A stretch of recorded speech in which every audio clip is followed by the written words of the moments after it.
కేలపట్ల గ్రామంలో ఎప్పటి నుంచినో విద్యుత్ శక్తికి సంబంధించినటువంటి సమస్య ఉన్నది.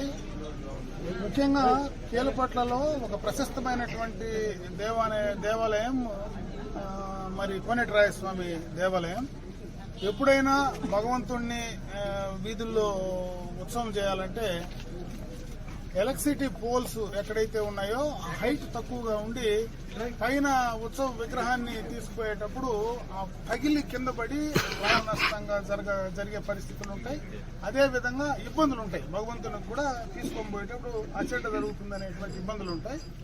దాన్ని పూర్తి స్థాయిలో కంప్లీట్ చేయడానికి కేలపట్ల గ్రామంలో ఆర్డీఎస్ ద్వారా దాదాపు 60 లక్షల రూపాయలతో, అంటే ఇది జీవితకాలం పూర్తిగా కూడా ఈ ప్రాబ్లమ్ కంప్లీట్ గా పర్మనెంట్ సొల్యూషన్ తీసుకోవాలని పోల్స్ అన్ని కూడా హైట్ చేయడము, అదేవిధంగా 4 100 kV ట్రాన్స్ఫార్మర్స్ ఇక్కడ పెట్టడము, టెంపుల్ కూడా ఇబ్బంది లేకుండా 25 kV ఒకటి అడిషనల్ గా ఎప్పుడైనా